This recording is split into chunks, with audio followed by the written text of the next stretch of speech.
Hola, hola, ¿qué tal? Saludos para todos. Esta semana tenemos entonces que ver una parte más de la unidad 2, ¿cierto? Que son los exámenes contrastados, en la cual vamos a ver en la primera parte lo referido al tubo digestivo. Bueno, como ustedes ya se habrán dado cuenta, ¿cierto? El tubo digestivo, ¿cierto? Compuesto por todas las partes que ustedes ya deben saber, ¿cierto? Básicamente esófago, estómago y duodeno. Es poco lo que se puede ver en una radiografía simple. La densidad radiológica del tubo digestivo es muy similar a la mayor parte de los tejidos blandos, ¿cierto? Del cuerpo humano.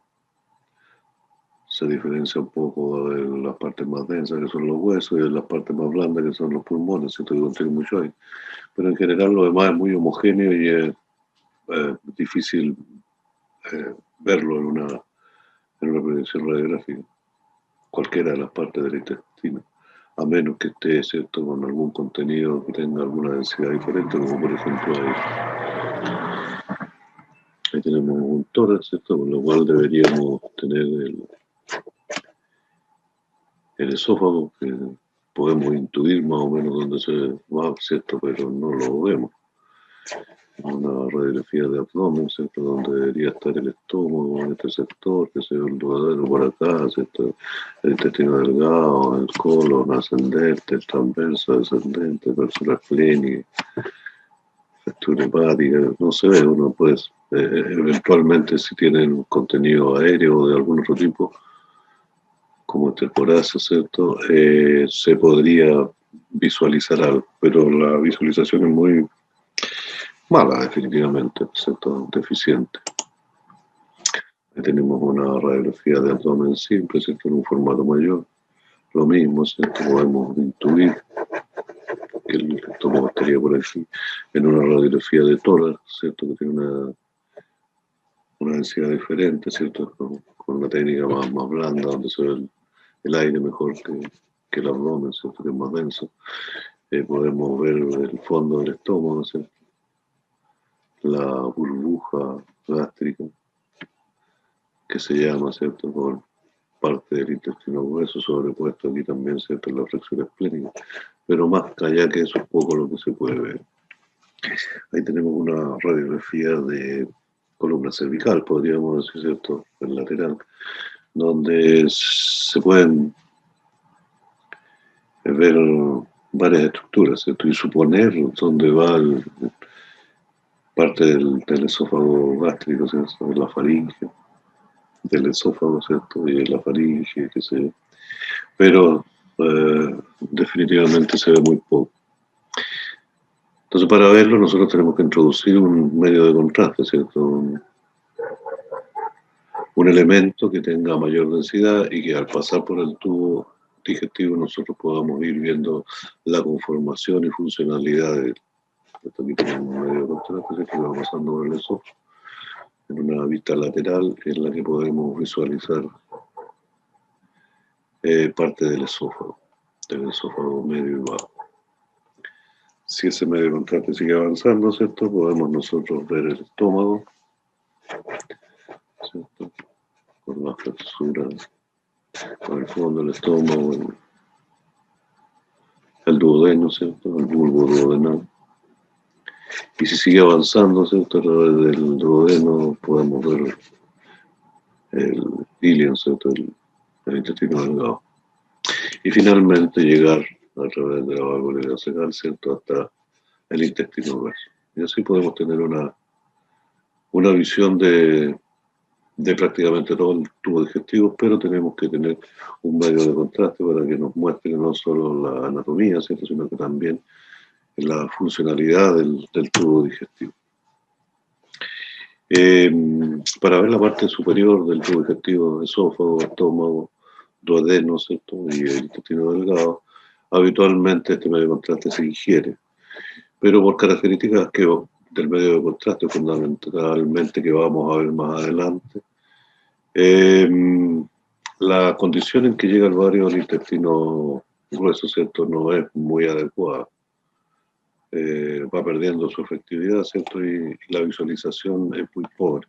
De tal modo que si se quiere estudiar la parte baja del tubo digestivo, es decir, el intestino grueso, ¿cierto? El recto, el colon sigmoide, se usa la vía inversa, ¿cierto? Con una sonda anal a través del recto, se llena el recto y se va introduciendo el bario de tal modo que se vaya llenando paulatinamente el descendente, el transverso y finalmente el colon ascendente, ¿cierto? Hasta lograr una visualización completa. Bueno, eso sería más o menos la forma en que nosotros podemos visualizar prácticamente entero, ¿cierto?, el tubo digestivo, desde la deglución faríngea, el esófago alto, medio, bajo, el estómago, duodeno, el bulbo duodenal, ¿cierto?, que es donde aparece la mayor parte de las alteraciones degenerativas como cáncer o úlcera. Y otras patologías, ¿cierto?, que pueden aparecer en este estado. Vamos a ver esto un poco más en detalle, ¿cierto?, por parte, pero lo primero que tenemos que decir, ¿cierto?, hablar un poco es del medio de contraste. El medio de contraste, ¿cierto?, que se usa es el sulfato de bario. El sulfato de bario tiene un número atómico alto, ¿cierto?, 56. Se considera un metal, ¿cierto? De tal modo que tiene una alta densidad radiológica y se destaca muy bien sobre las demás estructuras del cuerpo humano. Se usaron otras combinaciones primitivamente cuando estaba iniciándose esto, pero el sulfato de bario resultó ser lo mejor, ¿cierto? El sulfato de bario primero tiene la característica de tener un alto contraste, ¿cierto? Segundo, no se absorbe en el organismo, o sea, se ingiere y es eliminado exactamente igual como fue ingerido, ¿cierto?, después que atraviesa el tubo digestivo. O sea, es como tragarse un metal, un pedazo de metal o una piedra que no se puede absorber.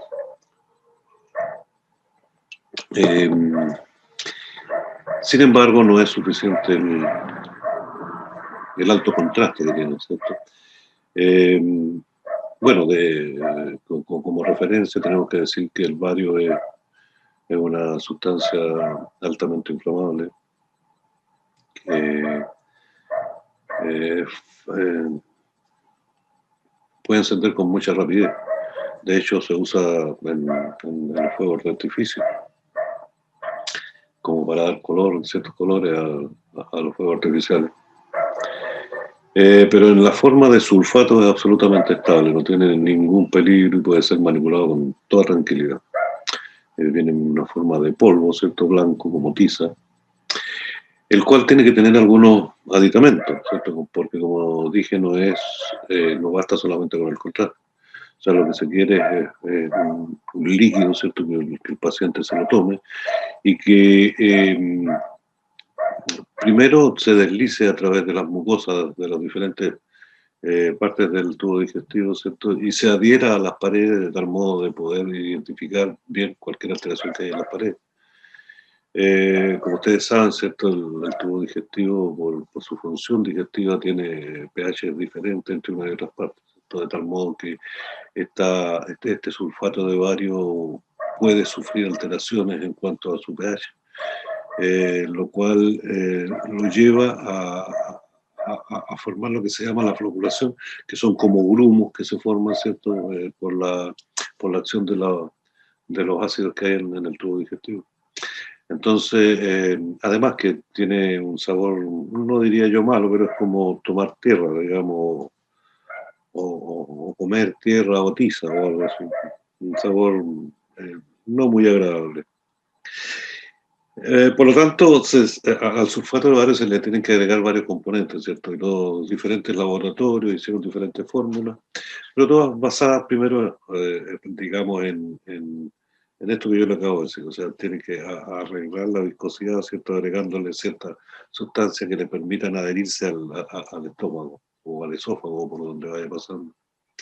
tiene que tener un pH adecuado, ¿cierto? De tal modo que contrarreste los ácidos gástricos, ¿cierto? La acidez de los ácidos gástricos, y pueda permanecer como en suspensión, ¿cierto? Sin formar grumos o fóculos, ¿cierto? Que dificultan la adherencia.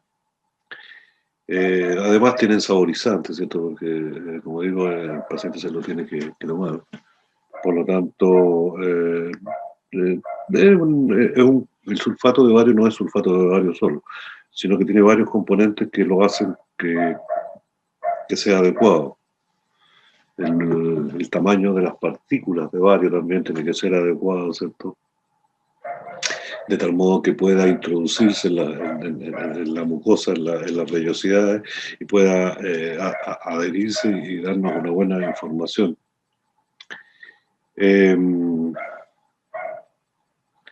Como le decía, la viscosidad también, de tal modo que pueda deslizarse fácilmente, ¿cierto? Y vaya quedando adherido. La adherencia también se trabaja, ¿cierto? Con ciertas sustancias, de tal modo que le permitan como pegarse, ¿cierto? Y pintar la superficie interna, llamémoslo así, del tubo digestivo, de las mucosas gástricas o duodenal, y podernos dar la mayor información posible, ¿cierto? Por lo tanto, tienen que tener una baja viscosidad que le permita deslizarse, no puede ser muy denso, alta densidad, por supuesto, para tener un buen contraste. Tiene que tener partículas pequeñas, ¿cierto? Que puedan introducirse en las pequeñas vellosidades que tiene la mucosa del tubo digestivo. La carga superficial, ¿cierto? Que impide la floculación temprana. Finalmente, dependiendo del tránsito del paciente, algunos pacientes que tienen un tránsito muy lento, ¿cierto? Y después de 15, 20 minutos, media hora ya llegando al intestino delgado o un poco más allá, ¿cierto? Más allá de la mitad, ya empieza a flocular. De tal modo que esa característica es bien importante.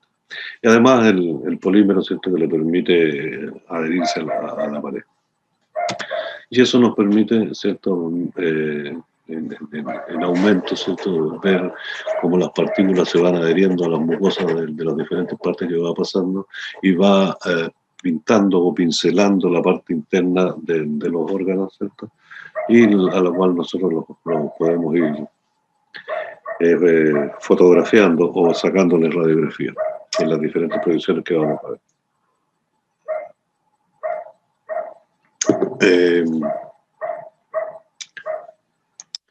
En el apunte les puse una descripción un poco más detallada, pero son estas mismas características, ¿cierto? Este examen se hacía mucho, lo único que había era el intestino, perdón, el tubo digestivo. Todavía se sigue haciendo con algunas restricciones. Yo creo que es un examen sumamente importante, no solo para ver la anatomía del paciente, ¿cierto? Sino que más bien cómo va transcurriendo, ¿cierto? En el tubo digestivo el alimento, y en este caso el bario, diríamos la funcionalidad, porque se va viendo cómo va avanzando en el intestino o en todo el tubo digestivo, y se pueden ir viendo,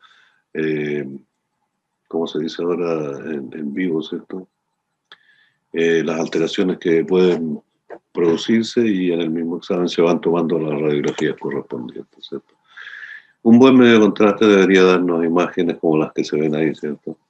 Esto en una radiografía sin medio de contraste no se vería nada, como las que vimos al principio, ¿cierto? Pero aquí ustedes ven el bario que está aquí, un negativo, ¿cierto? Una imagen invertida, que se está adherido a las paredes, ¿cierto? Además, este es un examen de doble contraste, donde tiene aire, ¿cierto? Al medio, y podemos tener una visualización bastante completa de este que es el colon transverso, ¿cierto?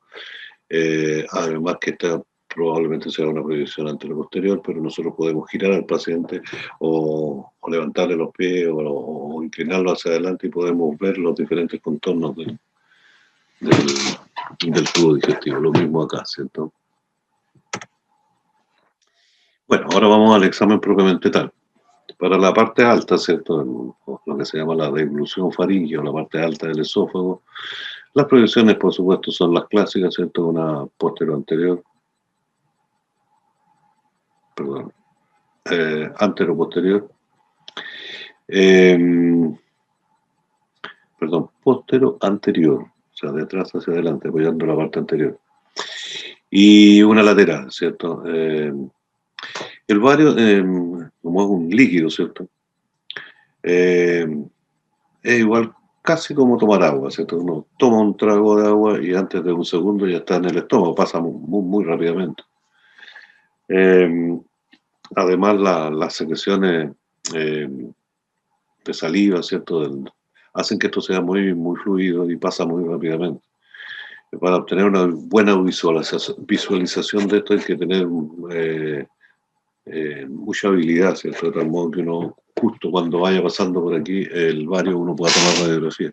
O, gracias a la densidad que pueda tener esto, ¿cierto? Que después que pasó el medio de contraste, como dice aquí, después de la ingestión, quedan adheridas algunas partículas a las paredes, ¿cierto? Y nos da alguna visualización en la lateral. En la frontal se ve menos. Pero con práctica, ¿cierto? Se puede lograr obtener imágenes justo cuando el medio de contraste vaya pasando. Eh, Rara vez se necesita ver esto. Normalmente los exámenes eh, se solicitan por lesiones más bajas, pero en algunas ocasiones, ¿cierto? Incluso hay un examen que se llama deglución faríngea en pacientes que podrían eventualmente, ¿cierto?, tener alteraciones en el momento de tragar en la deglución. Entonces hay que tener mucha habilidad para hacerlo rápidamente. Ahí tenemos una radiografía, ¿cierto?, que se tomó cuando el medio de contraste va a medio camino, digamos. Ahí tenemos una proyección posterior anterior, ¿cierto? Donde va como un bolo, ¿cierto? Que es lo mismo que se ve acá, pero visto de frente.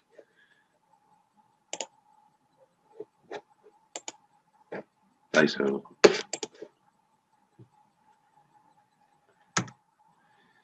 Ahí tenemos, ¿cierto? Que ya pasó, pues, tratando en definitiva al esófago, definitivamente, ¿cierto? Una de las indicaciones de esta deglución, ¿cierto?, es la famosa espina de pescado que produce tantas alteraciones, ¿cierto? Más alteraciones que son del orden del espasmo, ¿cierto? Cuando uno se traga una espina y queda, cuando se la traga no pasa nada, se traga, ¿no? Ahí se digiere igual que cualquier pedacito de hueso que no se puede tragar. Pero el problema es que las espinas tienen puntas, ¿cierto? Y se pueden encajar y quedan ahí en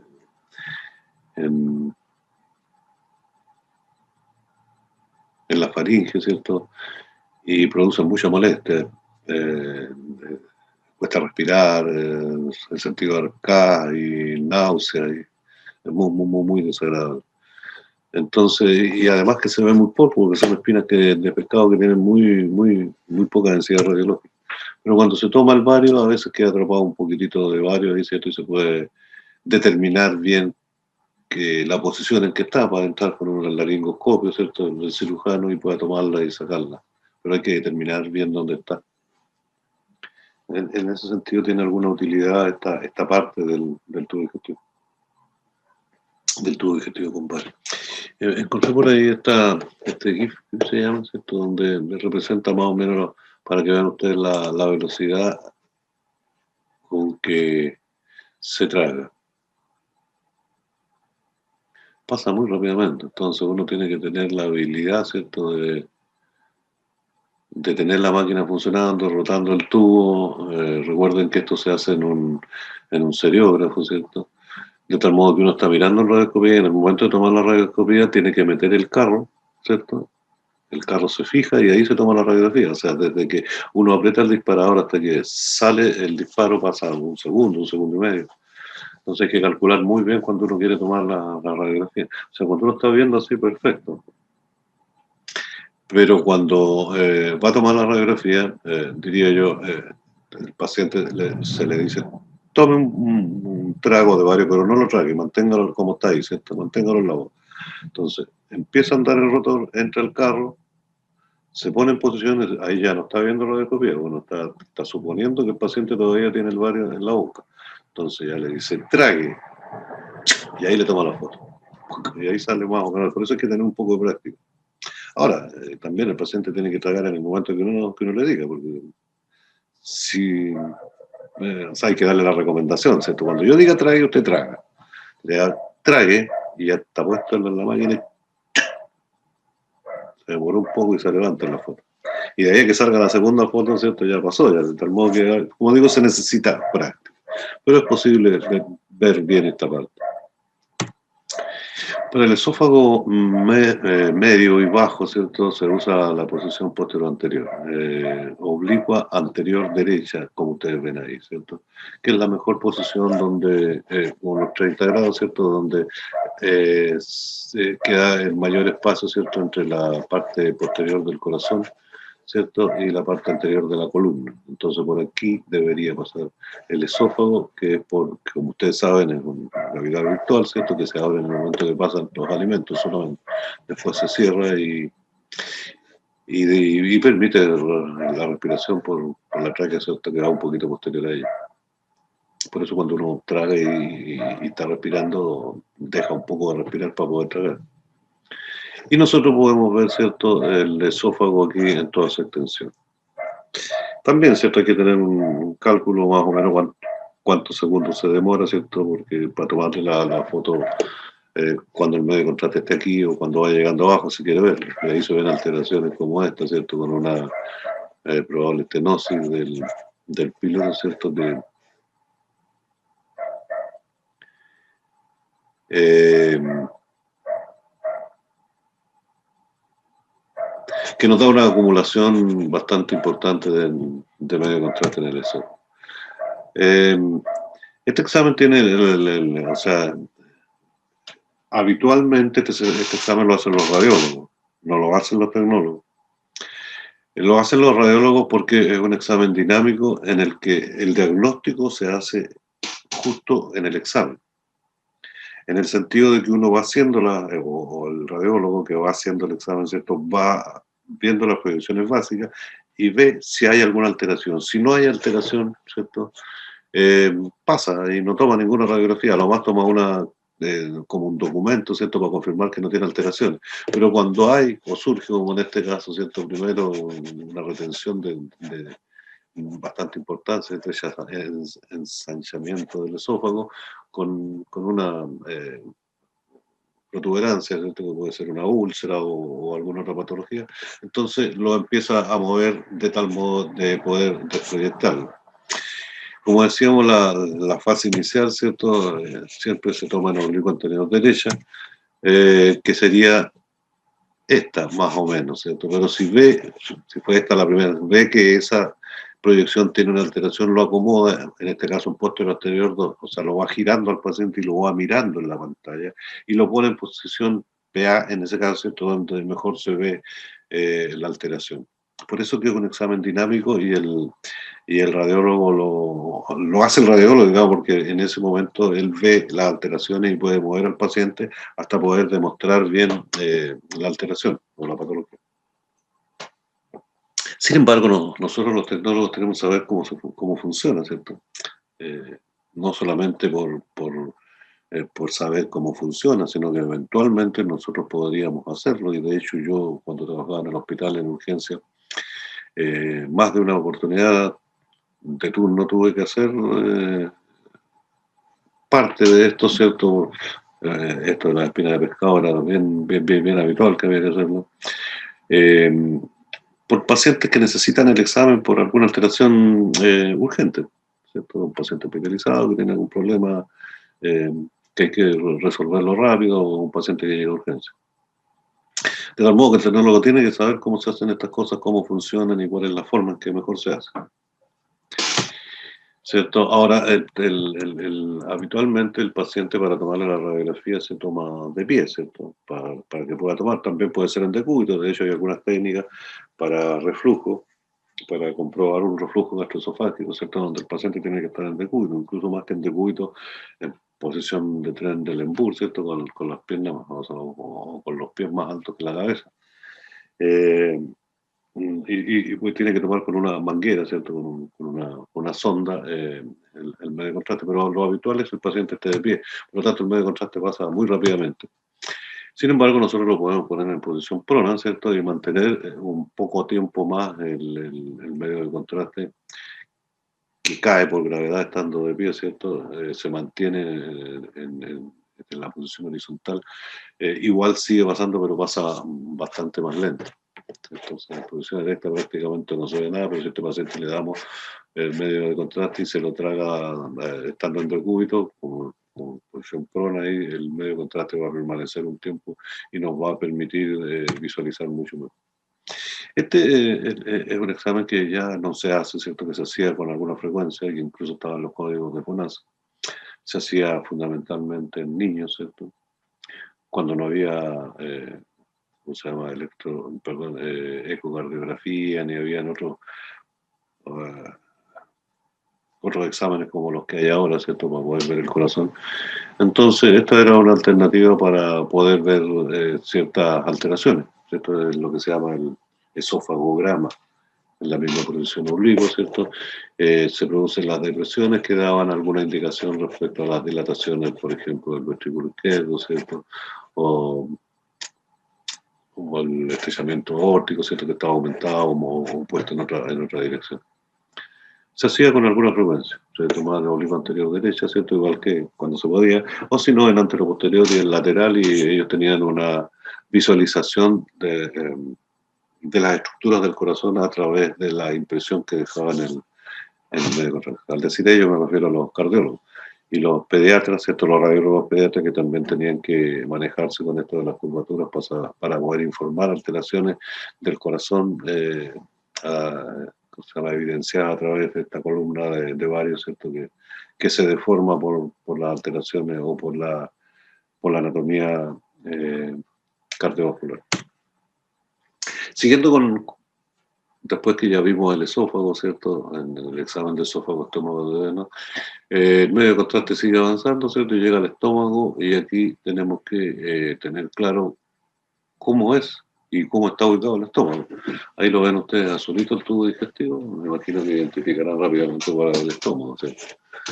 La curvatura mayor, ¿cierto? Estando de pie el paciente, como se toma la radiografía de tórax, el aire que contiene, ¿cierto? Que habitualmente el gas que contiene el estómago es aire que uno traga, ¿cierto? Que el paciente traga. Por tener menos densidad se va hacia arriba, ¿cierto? Y los contenidos gástricos se van hacia abajo. Por lo tanto, aquí es lo que se ve en la radiografía de tórax, ¿cierto? Los pulmones llegan hasta por acá. La radiografía de tórax se ve el aire que está aquí, eso es lo que se denomina, como ustedes saben, la burbuja gástrica, ¿cierto? O el fondo del estómago. Aquí me acordé de algo que tendría que haberles dicho al principio, pero que te lo digo ahora y es igual. Y es mejor, diría yo, dijo el picado.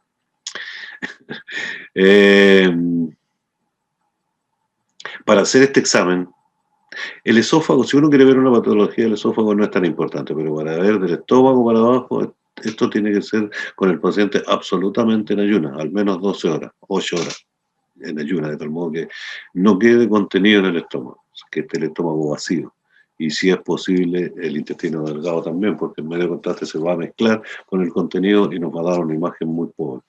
De tal modo que estos exámenes siempre se tienen que hacer con preparación, a menos que sea por urgencia, por algo, por ejemplo, no sé, una herida que se ve que esté comprometiendo un órgano y que quieran ver si tiene una fístula o una rotura,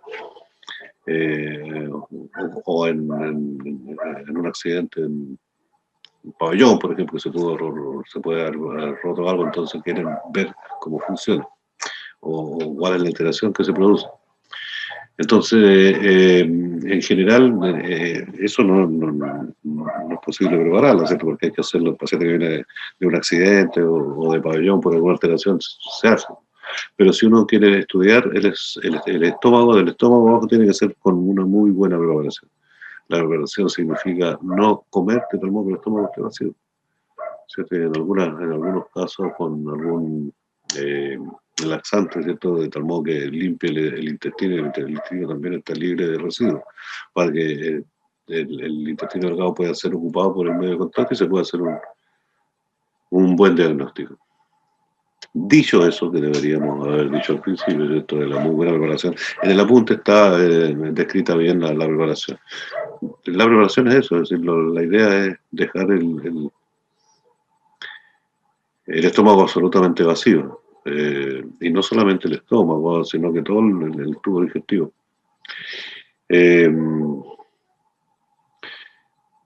Decíamos que lo primero que hay que hacer, ¿cierto?, para ver la técnica que se usa para ver el estómago y esófago y duodeno, es saber la posición del estómago, ¿cierto?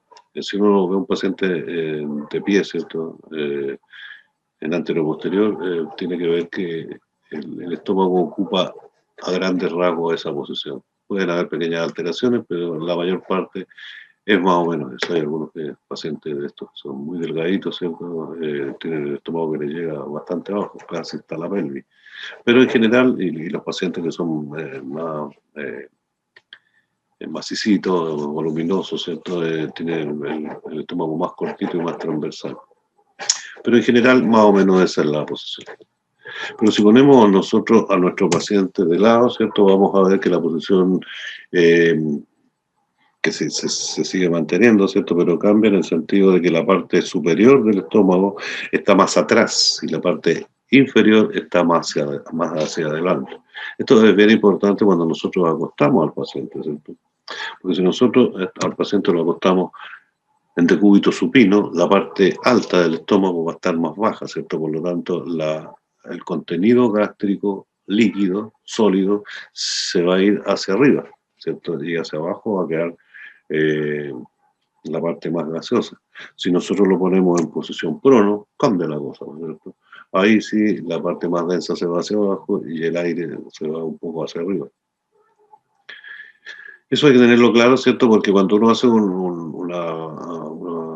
quiere ver el estómago, ¿cierto? Quiere poner el medio de contraste en el estómago.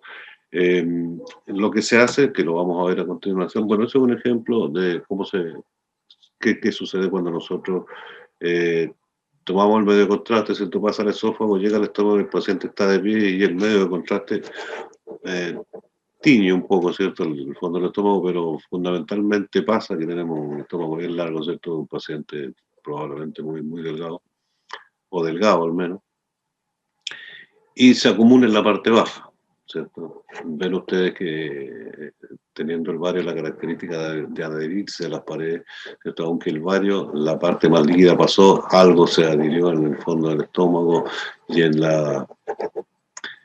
el resto de la mucosa gástrica queda una herida, algo del medio de contraste, ¿cierto? Lo cual es bueno porque nos da bastante información respecto a lo que está pasando. Ahí tenemos al mismo paciente, ¿cierto? Que lo ponemos en decúbito supino, como dijimos, ¿cierto? Y supino dice, ¿cierto? Y el medio de contraste se devuelve un poco hacia arriba, ¿cierto? Si lo ponemos al mismo paciente, ¿cierto? En decúbito prono, tiene el mismo efecto, ¿cierto?, que si el paciente estuviera de pie, ¿cierto? El contraste se va hacia abajo y el aire se va arriba. Pero lo que nosotros queremos, y por eso es importante esto, es que el medio de contraste se adhiera a las paredes, ¿cierto? Y siga avanzando, pero nos deje pintadas las paredes del estómago. Entonces lo que se hace es darle el medio de contraste parado al paciente, después se acuesta a la mesa, ¿cierto? Normalmente los cerebrógrafos que hacen este examen son mesas basculables, o sea, que se ponen con el paciente de pie, o sea, 90 grados, y se pueden extender hasta quedar horizontales, incluso invertir de tal modo que los pies queden más altos, eso es lo que se llama la posición de Trendelenburg, ¿cierto? De tal modo que además el paciente puede rotar, ¿cierto?, sobre sí mismo, de tal modo de él ponerse en decúbito prono, en lateral o en decúbito supino. Y eso hace que el medio de contraste, el líquido, ¿cierto?, se vaya adheriendo y cambiando de posición dentro del estómago y pintando o pincelando todo el estómago, de tal modo que cuando pasa el medio de contraste queda el estómago todo pintado en toda su superficie interna, ¿cierto? Bueno, ahí lo que se quiere representar es, habitualmente los cerebrógrafos, el tubo va por debajo de la mesa, esto que se ve por encima en la pantalla radioscópica, siendo donde uno va siguiendo el medio de contraste. Pero cuando toma radiografía, la radiografía sale de abajo hacia arriba, por debajo del tubo. Eso es lo que se quiere representar aquí, ¿cierto? Que el paciente está en decúbito, está en decúbito lateral, en decúbito supino, y ahí uno va acomodando y moviendo el medio de contraste de tal modo que se vaya pintando las diferentes partes y se nos vaya demostrando.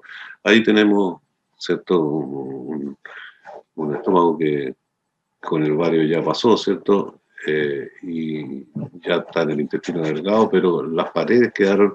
eh, a las paredes quedó adherido el medio de contraste y ahí se puede estudiar, ¿cierto? Y ahí se ven alteraciones como esta, ¿cierto? Que son nichos que pueden representar donde el medio de contraste permaneció, que puede representar una úlcera, ¿cierto? O un proceso degenerativo como un cáncer o algo así. Ahí tenemos también otra acumulación, ¿cierto?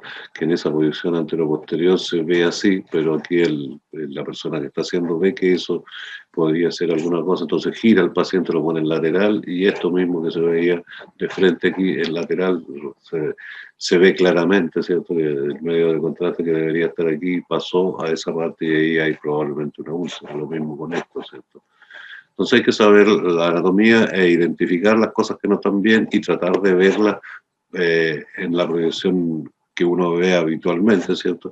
Y girando al paciente, esto se está mirando directamente en la endoscopía, entonces girando al paciente hasta que ve la ubicación en que se demuestra mejor la lesión y se le toma una radiografía, ¿cierto? Ahí tenemos donde el medio de contraste recién salió del esófago, que está llegando recién al duodeno. Poco tiempo después, ¿cierto? Ya tenemos ingresando al bulbo duodenal. Ya a los 20 minutos ya tenemos bastante medio contraste en el intestino delgado. Esto es muy variable. Hay pacientes que de repente hay que esperar media hora para que puedan vaciar su estómago, lo cual indica algún tipo de alteración, ¿cierto? Bueno, los pacientes son muy rapiditos, ¿cierto? No hay ni siquiera que esperar 5 minutos para que tener todo el medio contraste ya abandonando el estómago y en el intestino delgado. Habitualmente el examen es esófago, estómago y duodeno. Por eso se llama EED. O sea, lo que se quiere ver es el esófago, que ya lo vimos, el estómago y el duodeno, que son las partes más importantes, digamos, y donde se produce la mayor parte de las alteraciones, ¿cierto? Y esto, como les decía yo, posición anterior-posterior, en el esófago con la oblicuo anterior derecha, pero esto sujeto a que el paciente lo vamos a mover o la persona que está haciendo el examen lo mueve, lo pone en diferentes posiciones, mira, y se asegura de que las paredes estén lo mejor posible, ¿cierto? Que no lo mejor, pero lo normal que tiene que ver. Cualquier alteración que tenga hay que tomar las proyecciones en que mejor se vea la alteración. Y si no tiene alteraciones, igual hay que tomar una radiografía convencional, ¿cierto? Documental, ¿cierto? Que documente que el paciente no tiene alteración. Ahí ya tenemos una etapa más tardía, ¿cierto? Donde prácticamente todo el medio de contraste está en el intestino delgado y en la última, ¿cierto? A las 6 horas está en el intestino grueso. ¿Cierto? En 24, 48 horas todavía queda medio de contraste. A esta altura, el medio de contraste, como decíamos, ya ha sufrido el ataque de todos los jugos gástricos y está muy floculado, lleno de grumo, de tal modo que las representaciones a veces no son tan buenas como estas, son bastante más malas, con mayor razón a las 48 horas. Entonces aquí se muestra la diferencia que hay con el enema, ¿cierto? El enema varitado, que es el medio de contraste que se pone vía anal. Como decíamos, cuando uno llena el estómago o toma una gran cantidad de varios, se ve todo el estómago macizo, como un sólido, ¿cierto? Como una estatua. Pero lo que nosotros queremos es ver más bien la estructura interna y para eso es que necesitamos que el medio de contraste se adhiera a la pared y después que el medio de contraste salió, ¿cierto? Quede pintado esto por ahí. Y ahí es cuando nosotros podemos, o el operador que está haciendo esto puede ver la parte interna del...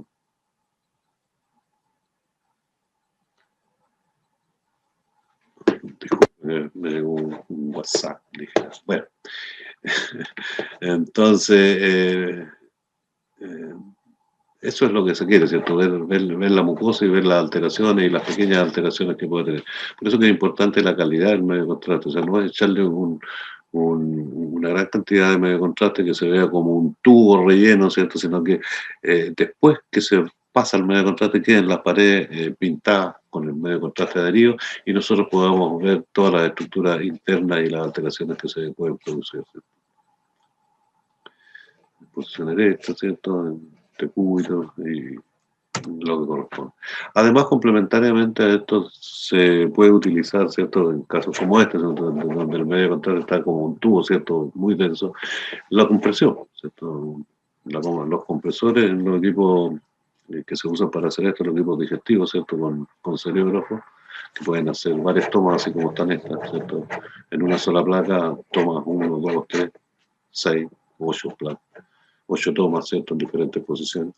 Tienen un compresor, que es como una bola, ¿cierto? Redonda, que uno comprime al paciente en la parte que quiere ver, y eso dilata la zona, ¿cierto? Y nos permite, aún con medio contraste, como en este caso, por ejemplo, aquí se ve todo solo, entonces se aprieta y esto se ve como, se empuja aquí al medio, y esto como que se abre, se dilata y se puede ver la... Esto se usa fundamentalmente en el estómago, ¿cierto? Sino, apretando al paciente en esa posición. Es un poco molesto, claro, para el paciente, pero ayuda bastante cuando hay mucho ovario acumulado y sobre todo en el duodeno, como en este caso, ¿cierto? Y tenemos otra compresión en el oblicuo derecho, ¿cierto? Eh, que nos permite ver atrapamiento del medio de contraste que podrían indicar alteraciones. Esto, como le digo, se está mirando directamente en vivo, online, ¿cómo se llama eso? Entonces, si uno a la pasadita ve esto, lo enfoca, lo gira un poco hasta que se muestre bien y ahí, pum, se toma la regla. Ahí tenemos el medio de contraste, ¿cierto? En el intestino delgado, que yo diría la última parte que se ve con medio de contraste ingerido a través de la boca, ¿cierto? Bueno, la distribución del intestino delgado es muy variable, ¿cierto? Así que no hay un patrón definido. Depende de muchas cosas, ¿cierto? Fundamentalmente lo que se ve es que lo que se debería ver, ¿cierto? Es un flujo continuo, ¿cierto? Que nos represente que esto está avanzando y que está avanzando sin alteración, o si hay alguna acumulación anormal, que eso también se puede demostrar. Pero como decíamos, para ver el intestino grueso, a esa altura ya el medio de contraste, ¿cierto? Ha perdido toda o la mayor parte de sus cualidades, de tal modo que la adherencia y la floculación impiden mucho ver o ver bien, digamos, las paredes del intestino grueso. De tal modo que si uno quiere ver el intestino grueso, es otro examen, ¿cierto? Que hay que hacer, que es lo que se llama el enema varitado, que es igual que un lavado intestinal, ¿cierto? Pero en vez de poner agua o un líquido laxante, ¿cierto? Se pone bario, que es el mismo bario que se usa para ingerirlo, ¿cierto? Solamente que se le agrega más agua, ¿cierto? De tal modo que quede menos denso, ¿cierto? Que pueda fluir con mayor rapidez. Y se pone igual que un enema con un lavado intestinal, un lavado aguante. Y se va llenando de a poco. Primero el recto, ¿cierto? El colon sigmoide. El paciente normalmente se pone boca abajo, se le pone la sonda, se llena, y por supuesto lo primero que se llena es el colon descendente. Hay varias técnicas, ¿cierto? Algunas personas prefieren llenar el recto y el colon sigmoide, un poco el descendente, ¿cierto? Y hasta ahí no va a llegar, igual se deja la sonda puesta. Y después bajar al paciente un poquito de la cabeza, ¿cierto? En la misma posición prona, levantándole los pies, ¿cierto? De tal modo que esto por gravedad empiece a fluir hacia la parte alta.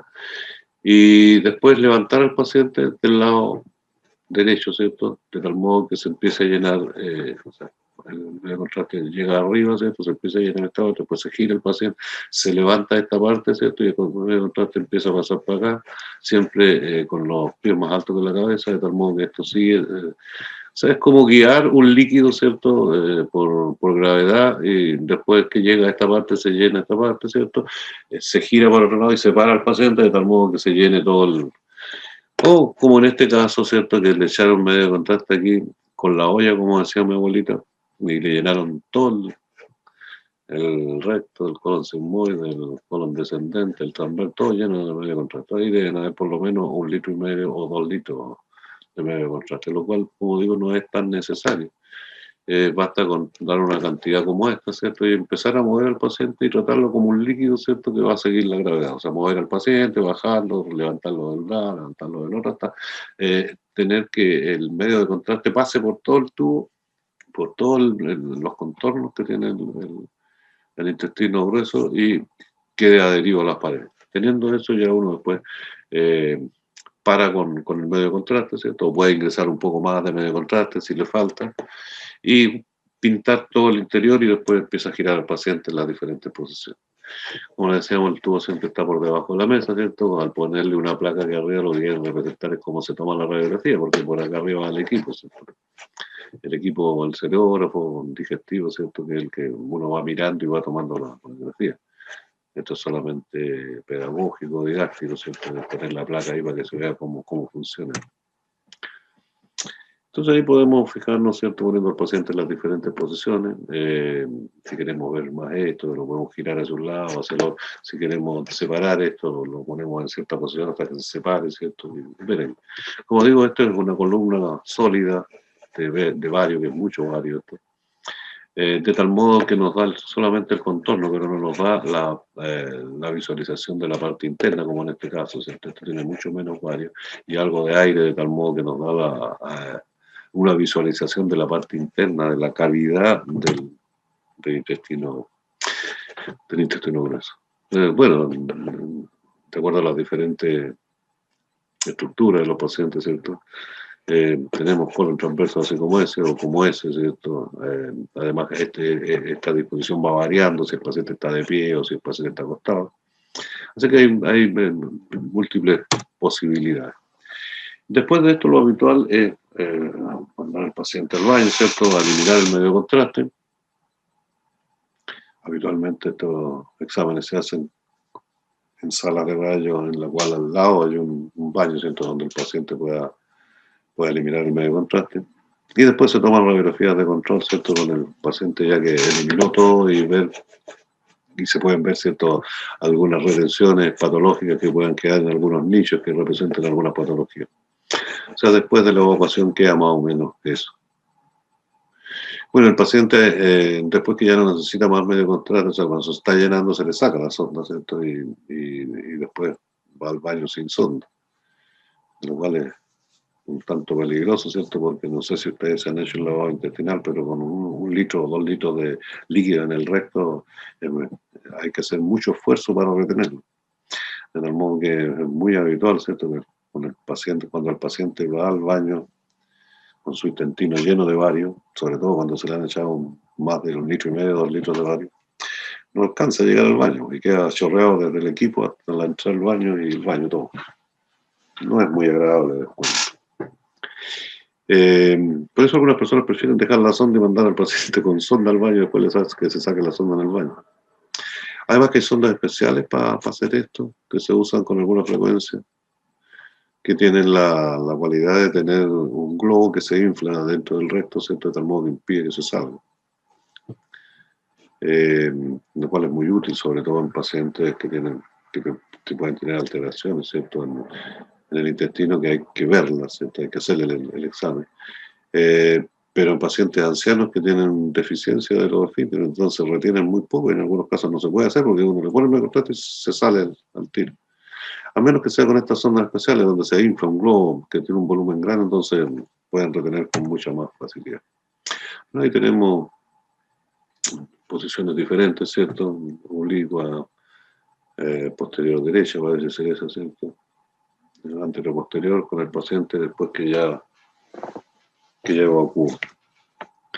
Bueno, dice oblicuo anterior izquierda, y a mí me parece oblicuo anterior derecha, pero depende de cómo se haya tomado, si fue en anterior o en posterior.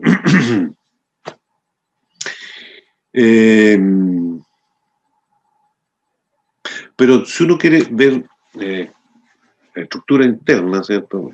Se usa lo que se llama el doble contraste. O sea, después que uno vio que se dio esta columna que nos dio la representación de la parte externa, que no se ve nada en la parte interna, ¿cierto? El paciente se evacúa el medio de contraste y se le pone aire, ¿cierto? Ahí tenemos también lo mismo, ¿cierto? Y aquí ya este paciente está con aire. Y el aire no es más que después que el paciente eliminó el medio de contraste, quedaron las paredes, ¿cierto? Como ustedes vieron pintaditas, pero ahí se le pone un bombín, ¿cierto? Una vaporita y se infla el paciente con una cantidad adecuada de aire. Tampoco es necesario llenar el paciente de aire, ¿cierto? Porque teniendo un poco de aire uno puede mover al paciente, bajarlo, subirlo, girarlo, el tren del embudo, ¿cierto? Para arriba, para abajo, de tal modo que el aire se puede ir manejando, o sea, llegar con el aire a través del colon descendente, ¿cierto? Si está paradito el paciente, el aire se va a ir arriba, ¿cierto? Después lo giramos para un lado, de tal modo que el aire atraviese el colon transverso, ¿cierto? Se ponga para acá. Entonces uno puede movilizar el aire de tal modo que no vamos a llenar entero el intestino de aire, ¿cierto? Nos va movilizando el aire para la parte que se quiere ver, y en la parte que está acumulado el aire, con las paredes pintaditas, ¿cierto? Ahí uno puede girar al paciente y tomar las proyecciones que necesite y tener radiografías de enema con doble contraste tan bonitas como esta, ¿cierto? Ustedes ven la cantidad de medio contraste que tiene, poca, la cantidad de aire más o menos importante. Pero se ve no solamente el contorno externo, sino que uno puede ver la estructura interna del colon y a través de compresiones, de giros hacia un lado, hacia el otro, posterior, anterior, paciente parado, de pie, o de cúbito, ¿cierto? De cúbito prono, de cúbito supino, uno puede examinar y ver cada una de las partes que tiene, que quiere demostrar que hay alguna patología o si definitivamente no la hay. Y eso sería. Bueno, lo que vamos a ver el martes, ¿cierto? En la sesión de preguntas, ahí cualquier duda me la plantean. Eso, por ahora. La segunda parte de la vesícula la vemos en un ratito más. ¿Estamos? Eso. Chao, chao. Nos vemos enseguida. Hola, ya estamos aquí de nuevo. Con la segunda parte de esta sesión, ¿cierto? En que vamos a ver la radiología de la vesícula biliar y de las vías biliares. Un breve repaso anatómico, ¿cierto? De algo que ustedes ya se manejan. No más que no quieran dar esto. Ahí está. Bueno, lo que nosotros pretendemos ver en la radiología, ¿cierto? La vesícula biliar y las vías biliares es eso, precisamente. ¿Cierto? Vamos a cambiar esto. ¿Dónde se cambia? Por aquí. No, aquí. Y le ponemos esto. Ahí sí. Ahí se ve mejor, ¿cierto? Bueno, tenemos el hígado, ¿cierto? Que está por alrededor. Tenemos los conductos hepáticos, derecho e izquierdo, ¿cierto? El conducto hepático común, que es el que trae la bilis, ¿cierto? Y el que lo deposita acá en el bulbo duodenal. Como ustedes saben, ¿cierto? La función de la bilis es colaborar con la emulsión, con la digestión de las grasas. De tal modo que hay receptores en el estómago, ¿cierto? Que detectan cuando están ingresando grasa a la digestión y entonces en ese momento empieza a eliminarse, ¿cierto? La bilis para que se mezcle con el contenido gástrico, ¿cierto? Y vaya emulsionando la grasa y puedan ser absorbidas. Pero como hay personas que son muy buenas para comer grasa, ¿cierto? Y el cuerpo humano está preparado para ello, hay un depósito donde se guarda la bilis, ¿cierto? Que es la vesícula biliar. O sea, en el momento en que no se están comiendo grasa, la bilis igual se está reduciendo, ¿cierto? Y se guarda en la vesícula biliar. Y en el momento que los receptores detectan que está ingresando grasa, ¿cierto? Junto con venir la bilis que viene directamente del hígado, ¿cierto? Se empieza a contraer la vesícula y empieza a eliminar, ¿cierto? De la misma bilis que está en reserva, ya que la producción, ¿cierto? Es limitada y y no es suficiente, ¿cierto?, cuando la cantidad de grasa es mayor. Entonces ahí se necesita la colaboración del depósito de bilis, que es la vesícula biliar. Entonces lo que nosotros pretendemos mostrar, ¿cierto?, en este tipo de examen de la vesícula y de los conductos hepáticos, ¿cierto?, es la vesícula propiamente tal, ¿cierto?, y los conductos. El conducto hepático derecho e izquierdo, el hepático común, el cístico, que es la unión entre el conducto hepático común, ¿cierto?, y la vesícula, y el colédoco, ¿cierto?, que desemboca aquí a nivel del duodeno en un esfínter que comparte con el conducto pancreático. Eso es lo que nosotros tenemos que tratar de ver con la colecistografía o las colangiografías que vamos a ver a continuación. Bueno, a modo de inicio, ¿cierto? Vimos en la parte anterior, ¿cierto?, de la radiografía de abdomen, la vesícula ni los conductos biliares, que tienen prácticamente la misma densidad de las partes blandas del abdomen, ¿cierto?, del hígado y de todas las estructuras que están involucradas. No es posible verlo, a menos que tenga algún cálculo, ¿cierto?, radio opaco, que nos permita visualizar algo de la posición en que está la vesícula, pero la vesícula probablemente tal y los conductos hepáticos no es posible verlo en una radiografía simple. Por lo tanto, hay que utilizar un medio de contraste, y el medio de contraste nos va a mostrar más o menos lo que vimos en el esquema, ¿cierto? La vesícula biliar, los conductos hepáticos derecho e izquierdo, el común, ¿cierto?, algo del cístico, y la desembocadura, ¿cierto?, del hepático común. Esto es un esquema, ¿cierto?, que está representando más o menos lo que se ve ahí. Igual que en el estómago, ¿cierto?, estos monitos de los programas estos que hay de anatomía en 3D, ¿cierto?, nos dan información respecto a la ubicación de la vesícula en las diferentes posiciones, ¿cierto? Ahí tenemos la posición anterior-posterior y la vesícula está más o menos en ese lugar, ¿cierto?, en el lado derecho, en la parte inferior del hígado, poco más o menos arriba del reborde costal anterior, ¿cierto?, con los conductos más hacia la parte central. De lado, ¿cierto?, vemos que la posición es la que ustedes ven, ¿cierto?, inclinada de atrás hacia adelante y de arriba hacia abajo. Eso tenemos una posición oblicua posterior derecha, ¿cierto?, donde se ve esto mismo, pero un poquito más estirado. El conducto cístico, en el cual podemos verlo mucho más completo, ¿cierto?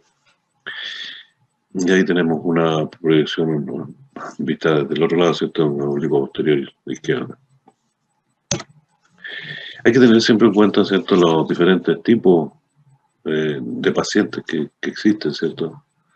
Cuando vimos abdomen, les mostré yo esto mismo, ¿cierto?, la clasificación de Mil, donde se ve la gran diferencia que hay en la ubicación de los diferentes órganos en el abdomen, sobre todo, también del tórax, ¿cierto?, pero fundamentalmente del abdomen en cuanto a los tipos, a los fenotipos de personas, ¿cierto?, a las variantes que hay.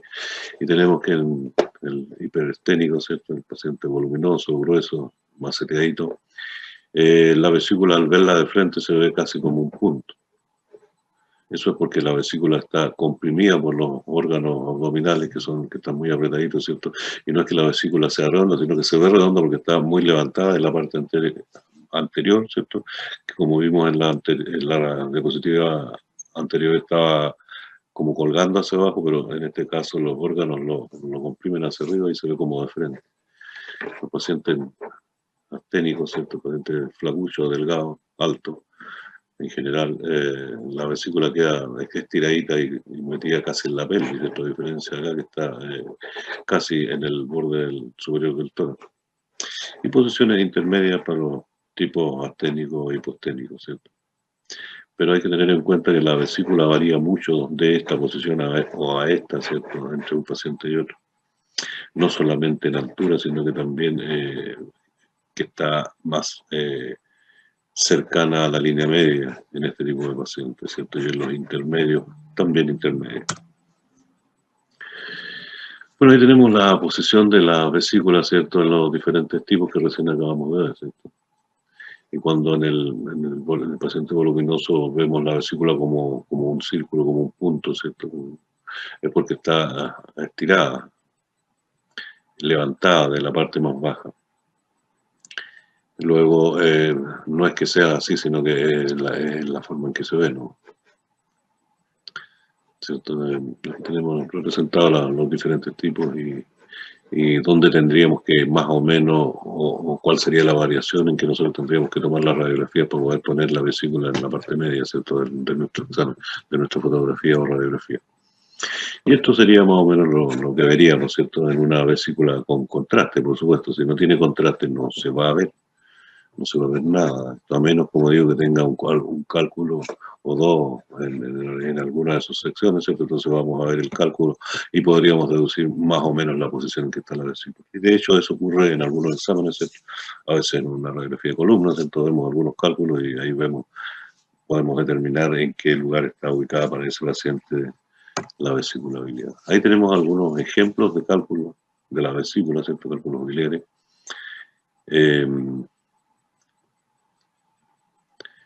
Que pueden tener diferentes densidades, es muy variable, ¿cierto? Desde los que son muy radioopacos, ¿cierto? Y se ven claramente porque tienen elementos pesados, ¿cierto? De tal modo que en una radiografía simple se ve.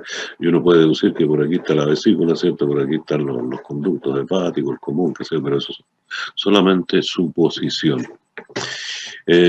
Para ver estos cálculos no se necesita medio contraste, pero hay algunos cálculos que solamente se pueden ver con el medio contraste. O sea, el medio contraste lo contrasta, valga la redundancia, ¿cierto?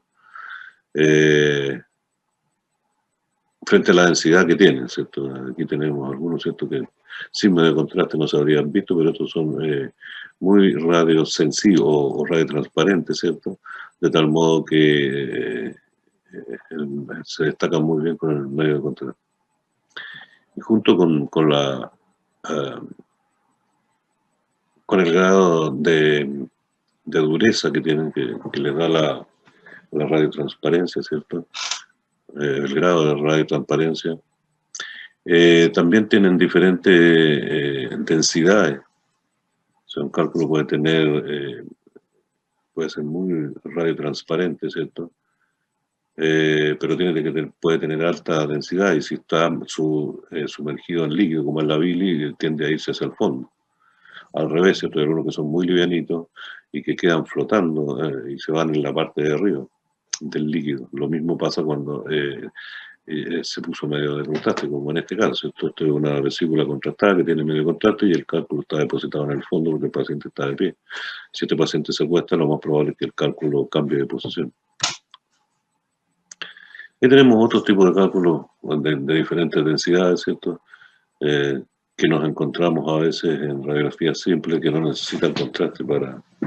Aquí se ve, por supuesto, esta es una radiografía de un examen digestivo, ¿cierto? Probablemente un enema, ¿cierto? Porque este es el colon, en que eventual o casualmente se detectaron cálculos en esa zona que está, es lo más probable que sean cálculos de la vesícula, ¿cierto?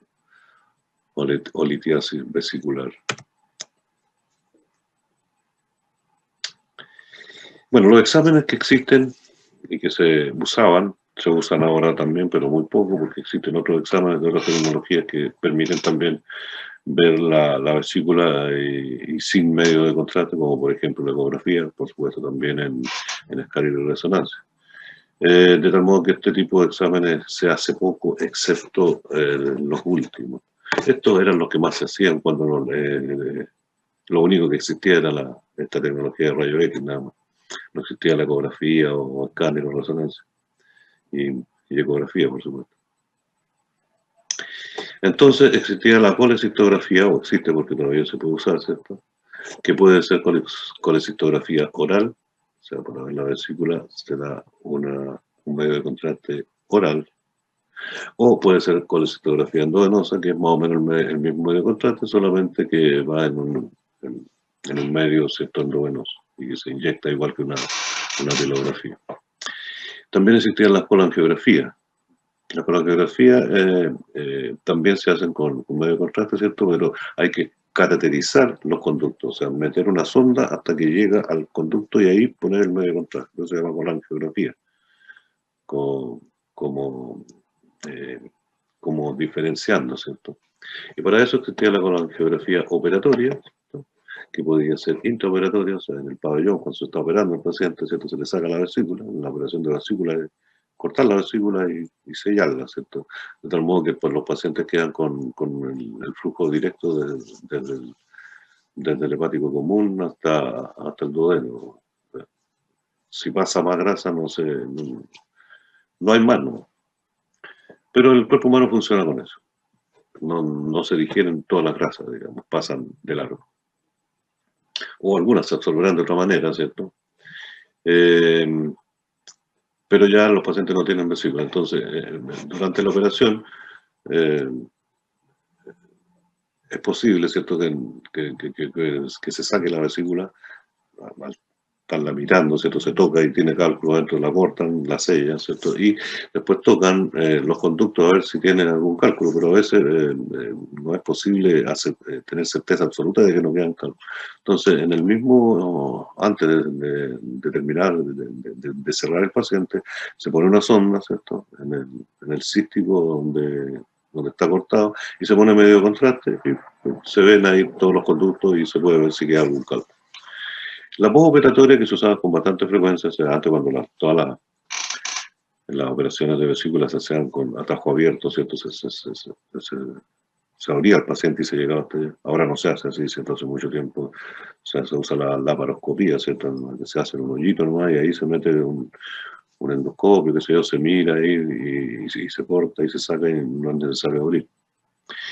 Pero cuando se hacía atajo abierto, ¿cierto? Antes de terminar, dar por finalizada la operación, se cerraba al paciente y se le dejaba puesta una sonda por varios días, ¿cierto? Y antes de sacársela se hacía una colangiografía postoperatoria, o sea, por esa misma sonda se le ponía medio contraste, esto del mismo que ustedes conocen, medio contraste hidrosoluble de lo que ustedes conocen, y con eso se podían ver tratar de ver todos los conductos que quedaban, ¿cierto? A partir del cístico, el común, qué sé yo, y los conductos hepáticos, derecho e izquierdo, a ver si quedaban algún cálculo. Si no quedaba nada, entonces se procedía a retirar la sonda y a cerrar al paciente definitivamente. Esa era la postoperatoria. También se usaba, y yo entiendo que eventualmente se podría usar todavía, ¿cierto?, la colangiografía transparieto-hepática. Esa es una colangiografía que se hace bajo radioscopía, ¿cierto? Donde se mete un trocar, una aguja larga, gruesa, ¿cierto?, a través del abdomen y se cateteriza, o sea, se llega hasta el conducto hepático, ¿cierto?, o al hepático común, o al cístico, lo que quede más cerca, y se pone medio de contraste, ¿cierto? Y ahí para ver la condición en que está eso antes de operarse. Habitualmente la colangiografía transparente hepática son preoperatorias, o sea, el paciente sale con su diagnóstico hecho y pasa directamente al pabellón porque es muy traumático, o sea, se mete una aguja grande, ¿cierto? Y después se continúa con la operación ahí mismo. Y por último, una técnica que está en uso y que es muy útil actualmente, que es la colangiografía retrógrada, que la vamos a ver al final. Todas estas son para ver la colecistografía. Bueno, evidentemente esto, como decía, necesita un medio de contraste, ¿cierto? Y el medio de contraste es muy parecido al que ustedes conocen de los hidrosolubles para hacer filografía u otros exámenes, angiografía. Es un yodo orgánico, ¿cierto? El yodo orgánico se refiere al anillo de benceno, que es cierto que tiene carbono, por eso es orgánico, y que se vendían con diferentes nombres, ¿cierto? Aquí le puse algunos, yo, Telepaque, Bilortinol, nombres de fantasía que tenían, pero era básicamente lo mismo, ¿cierto? Que es un anillo de benceno, como ustedes conocen, al que se le agrega una proteína sérica. Una proteína sérica es una proteína que es una molécula muy grande, ¿cierto? Entonces a uno de los anillos, o a uno de los carbonos se le adiciona una proteína sérica y este anillo benceno queda como una tremenda partícula, la cual no se puede eliminar, ¿cierto?, vía renal, y sí se puede eliminar vía hepática, ¿cierto?, a través de la bilis, y eso es lo que se utiliza para concentrar el medio de contraste en la bilis y en los conductos. Evidentemente, ¿cierto? Las precauciones de uso son las mismas, ¿cierto? Con el medio de contraste que ustedes conocen, en cuanto a todo lo que ustedes saben, ¿cierto? De, lo- de los probables accidentes o incidentes que se pueden tener con el uso del medio de contraste al ser ingresado al cuerpo humano. Habitualmente los medios de contraste se dan, se cita, o sea, se le entregan al paciente, se le recomienda tomárselos el día antes, al menos unas 8 o 12 horas, estamos hablando de la colecistografía oral, antes del examen. O sea, si el paciente va a tener su examen a las 8 de la mañana, ¿cierto? Lo ideal es que la noche anterior, a las 8 de la noche, ¿cierto? O antes de las 8 de la noche ya se tome su dosis de acuerdo al peso, ¿cierto? Y a las indicaciones de cada laboratorio de su medio de contraste. Hay diferentes formas de hacerlo, ¿cierto? Dependiendo de los centros. Algunos centros le piden al paciente que 24 horas antes deje de comer cosas grasas, ¿cierto? Para acumular eh, bilis en la vesícula, ¿cierto? Y poder hacer una... Otros al revés, le piden que antes de tomarse el biloctinón o el medio de contraste, ¿cierto? Coman una comida grasa para que se desocupe bien en la vesícula y todo el medio, o sea, toda la bilis que llegue a continuación vaya cargada con medio de contraste para que se cargue bien y se vea bien la vesícula y los conductos. Yo le puse las indicaciones y todos los aspectos bioquímicos de uno o dos, creo, de estos medicamentos, que le echen una miradita en cuanto a las conformaciones, a las fórmulas, a las indicaciones, contraindicaciones y todo. Ahí en el apunte, ¿eh? Échale una miradita a esto. Habitualmente llega al otro día, 8 horas después, y el paciente se ha tomado su dosis adecuada, ¿cierto? Dependiendo del peso que tenga y del medicamento que está tomado, o sea, del medio de contraste que se le indicó. Y ya debería venir contrastada la vesícula. Entonces se toman las posiciones habituales, antero-posterior o oblicuo anterior derecha, ¿cierto? Girado un poquito hacia la derecha para poder estirar un poco el conducto cístico. Cuando la vejiga está muy llena, como en este caso, ¿cierto? Es poco lo que se puede ver por dentro. ¿Se acuerdan ustedes que lo mismo que pasaba cuando le poníamos mucho vario al intestino grueso, por ejemplo? Que se ve el contorno, pero no se ve porque hay mucha concentración de medio contraste en el lumen. Entonces ahí sirve la compresión, que ustedes se acuerdan, ¿cierto? Aquí ustedes se ven claramente, ¿cierto? Es un compresor que se aprieta la vesícula para que se expanda, se estire esto. Y ahí se pueden ver en el interior, que aquí no se ven, ¿cierto? Se pueden ver varios cálculos con una baja densidad, ¿cierto? Que están casi flotando en la combinación de bilis con el medio de contraste. Aquí tenemos otro caso, ¿cierto? Paciente de pie, probablemente paciente muy delgado, porque tiene su vesícula estiradita y bien baja, ¿cierto? Que tampoco podemos ver en su interior. Ahí tienen el compresor donde se apretó el paciente y ya aparece, se expande la vesícula, ¿cierto? Se disipa un poco el medio de contraste, se expande hacia los lados y podemos ver un bastante denso ahí, ¿cierto? Y en el fondo de la vesícula, ¿cierto? Tiene bastante densidad que se fue al fondo. Entonces se pueden tomar el oblicuo anterior izquierdo, oblicuo anterior derecha, hasta que se tenga una buena posición prona, posición de pie, de cúbito supino. Ahí uno lo va acomodando hasta que habitualmente este examen se hace con radioscopía también, mirando al paciente, gírese para acá, se baja el paciente, se sube. Pero también se puede hacer en una camilla, ¿cierto? Con un equipo normal de los que se usan para hacer radiografía esquelética. Ahí tenemos oblicuo posterior derecha, ¿cierto? Ahí tenemos hartos cálculos pequeñitos, ¿cierto? Que están flotando. Ahí tenemos uno solo que está al medio. Este tiene muy baja densidad, ¿cierto? Por lo tanto es muy radiotransparente y se contrasta muy bien con lo mismo en este caso, ¿cierto? Bueno, a esta altura ya ustedes más o menos ubican la vesícula y cómo se ve, ¿cierto? Pero se ve poco de los conductos. Entonces, para ver los conductos, lo que tenemos que hacer nosotros, ¿cierto?, es hacer funcionar la vesícula. ¿Y cómo se hace funcionar la vesícula? Con esto, ¿cierto?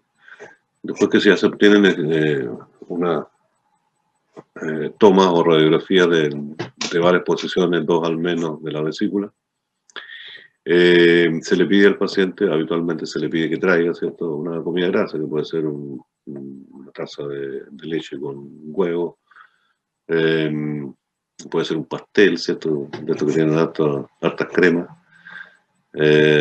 Entonces, ahí se come, se espera unos 10 minutos, después de comida grasa, ¿cierto? Y ahí la vesícula empieza a funcionar, ¿cierto? Y empiezan a aparecer los conductos, y se ve incluso hasta el hepático común y los conductos hepático derecho e izquierdo. Bueno, ahí tenemos otro ejemplo, ¿cierto? Paciente en decúbito, ¿cierto? En decúbito supino, en posición prona, por la posición de la vesícula se van hacia abajo. ¿Cierto? Y ahí tenemos otros pacientes con otras formas de cálculos que pueden aparecer en la vesícula y en los conductos. También se pueden, en algunos casos, ¿cierto?, tomar proyecciones laterales, dependiendo de la ubicación que tenga la vesícula, para poder aclarar. También se pueden tomar con rayo horizontal, ¿cierto? El paciente, así como lo ven ustedes ahí, aquí está en posición prona, ¿cierto? Aquí está en posición erecta, y los cálculos más pesados se van al fondo, ¿cierto? Y en decúbito, con rayo horizontal también, ¿cierto?, se van hasta el fondo. Ahí tenemos otro, ¿cierto?, en decúbito lateral. Ahí tenemos uno en posición de pie, ¿cierto?, con un cálculo flotando sobre el medio de contraste. Estos cálculos son livianitos, son más livianos que el medio de contraste que está por debajo.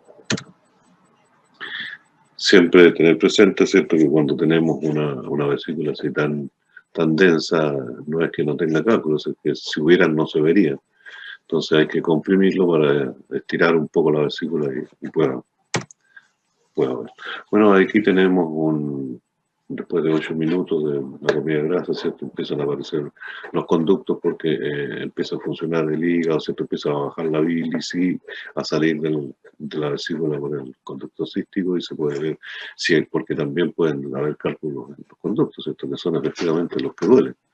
¿Cierto? Cuando empieza a comer comida grasa, una persona que tiene un cálculo en un conducto, ¿cierto?, que está obstruido, esto se empieza a mover y duele igual como una litiasis renal, ¿cierto? Y en el momento en que se mueve en el conducto es cuando duele tanto. Y la persona sufre mucho. ¿Cierto? Ahí tenemos lo mismo, ¿cierto? Aquí tenemos 8 horas después que se tomó el medio contraste, ¿cierto? Aquí tenemos 30 minutos después que se comió la comida grasa. Aquí tenemos la hora y media, ¿cierto? Ya ahí tenemos ya una representación de los conductos hepáticos. En algunos casos, cuando el paciente que ocurría con alguna frecuencia, los pacientes no toleraban el medio contraste, no toleraban, se lo toman, que se ve con las indicaciones que le dieron, y a la media hora vomitan y botan todo el medio contraste y no se sabe cuánto absorbió de nada, así que en ese caso la colecistografía oral no resulta. En esos casos se utilizaba la colangiografía endovenosa, que es el mismo medicamento, pero en un formato, ¿cierto?, que inyectable endovenoso, igual que una pilografía. Entonces, en ese caso es un poco más rápido, de tal modo que el paciente llega, en la mañana hace su examen, se pone el medio de contraste, ¿cierto?, un medio de contraste muy denso, hay que ponerlo muy despacito, ponerlo a temperatura corporal para que sea más diluido. Y hay que esperar hasta que se vaya llenando poco a poco, un examen muy largo, no siempre muy exitoso, porque el paciente igual si vomitó el medio de contraste, igual va a tener cierta, digamos, no va a tolerar también el medio de contraste, aunque sea endovenoso. Pero siempre era posible ver algo.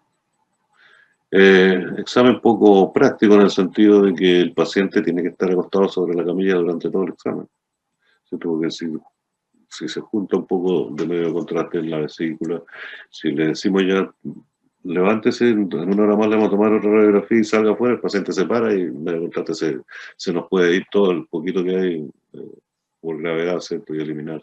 De tal modo que no se puede parar el paciente durante el tiempo que dure el examen. Entonces, poco práctico en ese sentido, porque se tiene ocupado toda la mañana, o sea, las 4 o 5 horas de la mañana en un solo paciente. Y los resultados a veces no muy buenos. Pero igual en algunos pacientes había que intentarlo, ¿cierto? Para poder aclarar la situación. Y la visualización siempre era más pobre que la colecistografía oral. También se le da la comida grasa, ¿cierto? O la comida de prueba que se llama, para ver si se pueden ver conductos. Y eventualmente, cuando estaba disponible, para poder ver un poco más, hacían cortes planigráficos, ¿cierto? Seriados, de tal modo de ir viendo parte por parte el poco medio contraste que el paciente podía. Eso es una representación bien clara de una planigrafía, ¿cierto? Un corte planigráfico o corte tomográfico que muestra bastante bien los conductos hepáticos derecho e izquierdo, el hepático común, el colédoco, ¿cierto? Parte de la vesícula. Y eso es un corte, se puede seguramente hacer cortes más arriba o más abajo, de tal modo de poder ver la vesícula entera, ¿cierto? Porque está en otro plano, está o más arriba o más abajo. Y nos daba, ¿cierto? En una radiografía simple esto se vería muy poquito, pero el corte planigráfico elimina la parte que está por encima y por debajo y nos da una visualización bastante completa. Ahí tenemos otro examen, ¿cierto? La primera en posición supina, después de una comida grasa, ¿cierto? Entonces se ven los conductos. Se pueden ver los conductos como ustedes lo ven.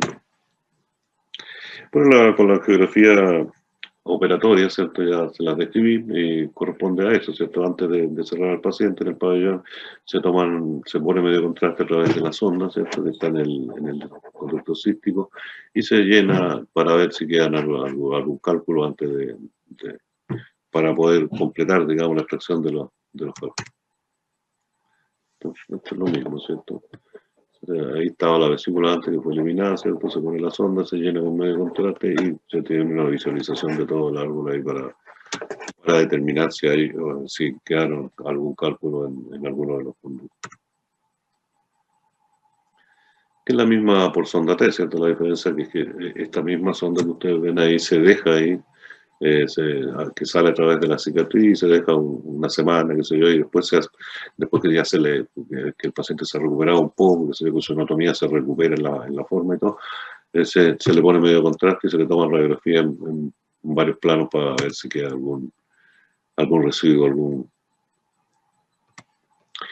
La transparieto-hepática, con la geografía, ¿cierto? Consiste en eso, o sea, a través del abdomen se pone un trocar grande hasta que se llega al conducto, cualquiera, el hepático común probablemente, o al cístico o a la vesícula, y se pone medio contraste para ver la condición especial. Este paciente queda muy traumatizado, es como ponerle una herida penetrante, ¿cierto? En el abdomen. Siempre se hace con anestesia local, pero igual molesta. Pero este paciente, la indicación para esto es un paciente que va a pabellón y quieren ver la anatomía del paciente para hacer menos traumática la búsqueda o lo que sea que quieren ver durante la operación. Entonces este paciente sale con su herida penetrante, ¿cierto? Llamémoslo así, de la sala de rayos, ¿cierto? Y va a pabellón para concluir. O sea, es como preoperatoria inmediata. Y la última que yo le había mencionado, ¿cierto? Que es la que se usa actualmente en el servicio de rayos y en prácticamente todos los servicios existe una sala que está acondicionada para hacer esto, que es como un pabellón, ¿cierto? Que tiene, igual que en una sala de geografía, ¿cierto? Tiene que estar estéril y todo. Esto es bien, o sea, fácil de entender y muy práctico y muy bueno para los pacientes. O sea, primero, como ustedes saben, para sacar un cálculo de vesícula se abría el abdomen, ¿cierto? Se llegaba a la vesícula, se sacaba, después de un tiempo se sacaba la sonda, o sea, eran 2 meses, era una semana por lo menos de hospitalización y después un postoperatorio larguísimo. Después se inventó esto de la cirugía laparoscópica, donde no se hace trabajo, sino que se hace un hoyito, ¿cierto? O 2 hoyos, con uno se infla el abdomen, ¿cierto? Para que pueda pasar la cámara y ahí ubican con la cámara, después meten una pinza a través del rollito, pum, cortan, sellan y sacan otro problema. Pero esto, bueno, en ese caso de la laparoscópica, ¿cierto? El paciente se queda un día en el hospital y después se va para la casa, y la recuperación es en la casa, y ya a las 2 semanas ya no tiene ningún problema, ¿sí? O antes, ya está funcional. Pero en esto es mejor todavía, porque es una combinación de endoscopía con radiología, llamémoslo así, y con cirugía. Se hace todo en un solo acto, y el paciente entra con un cálculo probable, porque no se ha visto, pero se supone, ¿cierto? Y sale sin el cálculo después del examen. Es un examen y un tratamiento conjunto. La idea es la siguiente, o sea, se mete una cámara, ¿cierto? Un endoscopio. Eso hay que hacerlo con un equipo de rayos X, ¿cierto? Porque es un tubo grueso, entonces se mete a través de la boca. Se llega hasta el duodeno, ¿cierto? Hasta aquí donde está el esfínter.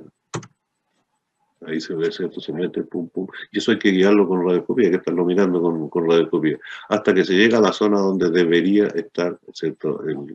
La desembocadura del conducto hepático.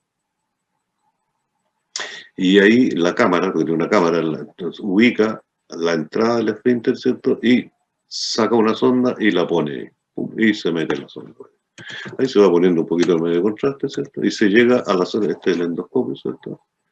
Que se está guiando por radioscopía. Y se llega y se pone en medio contraste y se ve dónde están los cálculos. Y si el cálculo está en un lugar adecuado, ¿cierto? Se saca una sondita que tiene como una red, como una mallita, ¿cierto? Se toma el cálculo, se trae, se extrae y se saca. Y se fue el paciente para la casa sin cálculo, sin nada, sin heridas, sin ninguna cosa. Como si nada. O sea, se hizo el diagnóstico y se hizo el tratamiento, o entre comillas, cirugía, porque se le sacó sin hacerle ninguna, le sacó el cálculo sin hacerle ninguna herida al paciente, ni siquiera los puntos de la cirugía de laparoscopia, ¿cierto? Que igual es molesto,